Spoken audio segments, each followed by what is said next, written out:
Hello, this is Jaimee Canty, and this is my video discussion board for SEC 520. Our first question: in what ways could you vary your teaching techniques to ensure you are teaching all of the various learning abilities you may have in your classroom? Our textbook mentions briefly on page 165 that students' cultural backgrounds and experiences influence how they understand new material and how they respond to or benefit from instruction. And I have found that that is true. You do have a lot of learners who come into the room from different backgrounds. I've had Spanish speaking students, and I know with one student, sometimes he would struggle with synonyms or how to say certain words. So I did pair him up where he's seated at the same table with another Spanish speaking student who translates for his mom. And so they're able to help each other out during class. I've also had cultural variances with some African American students. Some come from a home or come from an environment where they don't know that he ain't, she be, and they is not correct English. So we have to do some grammatical conversations and go into subject verb agreement before we start teaching, because it wouldn't be fair to discount their grades for that, because if they don't know, they simply don't know.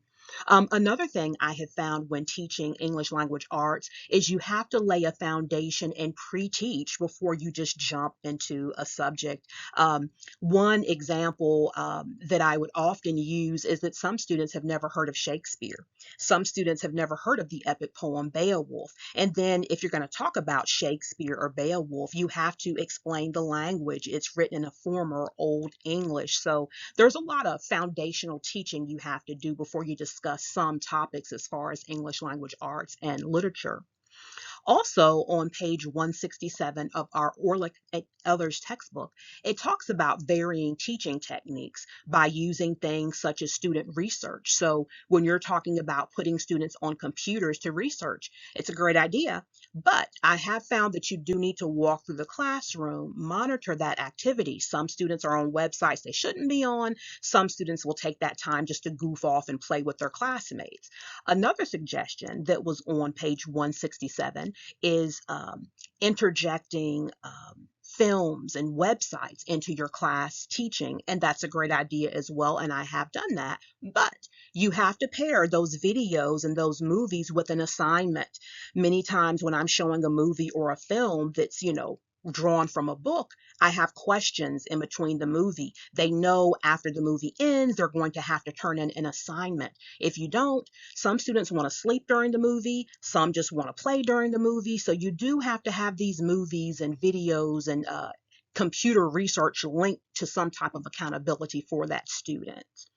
Another thing mentioned on page 179 about varying your learning techniques, on page 179 of our textbook, they talk about classroom insight. I found that to be true. Classroom insight is talking about how you have to get to know your students. An assignment or a project that students, group A may love, student group B, they're not that interested in it. And that's a process that does take time.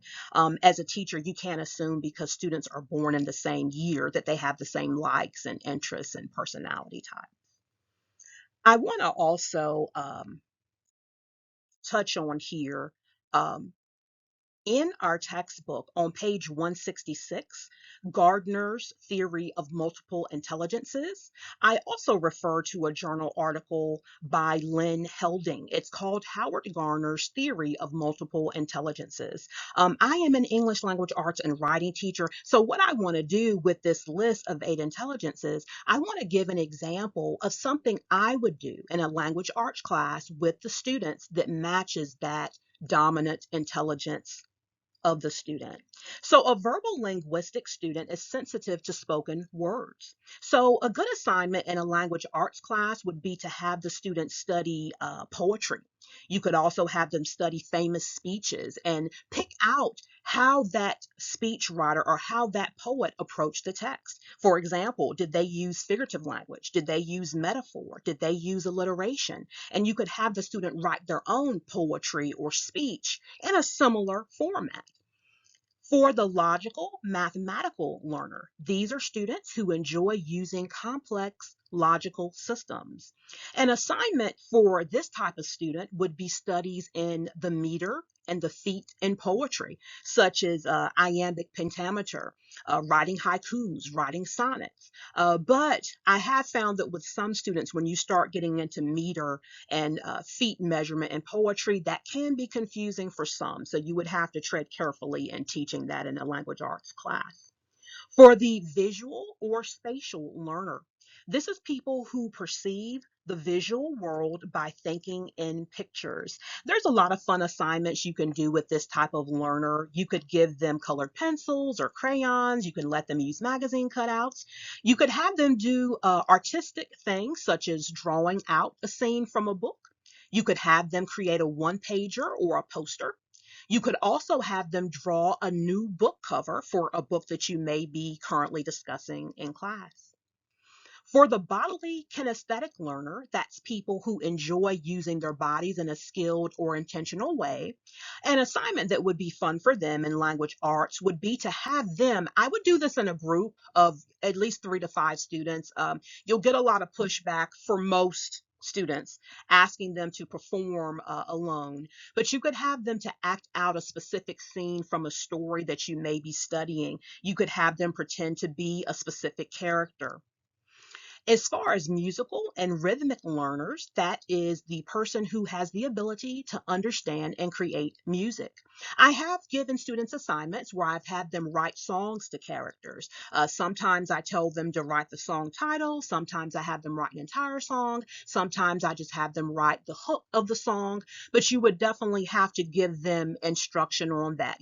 Focus on the theme or focus on the character or focus on a specific part of the story if you want the song to make any sense.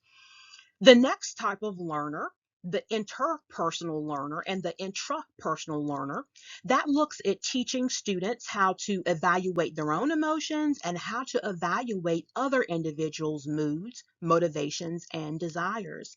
The way I handle this type of learner is to give them writing prompts such as, what good qualities did you see in the story's villain? Another example, I'll often ask them, if you were in a situation as character A, would you have made a similar choice? When I was getting my degree in English, I did some study on a writer named Suzanne Keen, Keen. She wrote a book called Empathy in the Novel. And what her book discusses is how by teaching students about characters, you're teaching them to have empathy. You're teaching them to care about people. You're teaching them to think more deeply about humanity instead of just putting these, broad labels on people.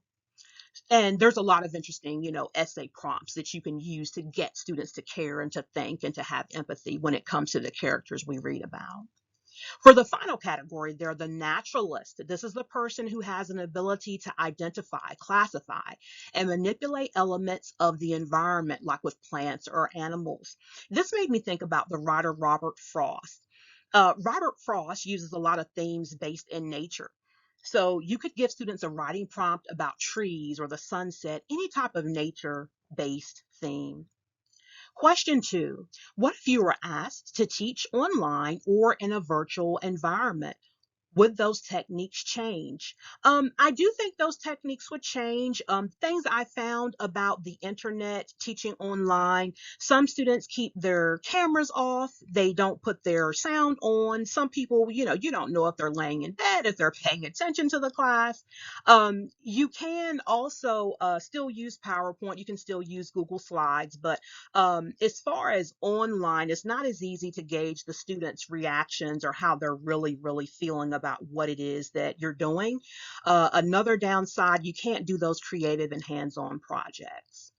I did option number 4 for the last question about sequencing. As far as sequencing, I have found it necessary to break down what I'm teaching. For example, if I'm talking about adjectives, I'll have the students say, this is a car, but tell me the car's color. Tell me its shape. Was the car moving fast or slow?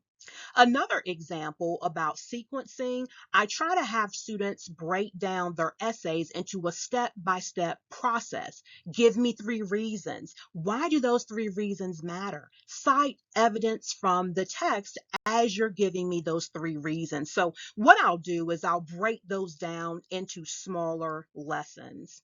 I don't want to go over 10 minutes. Thank you so much for your time and thank you for listening. Bye-bye.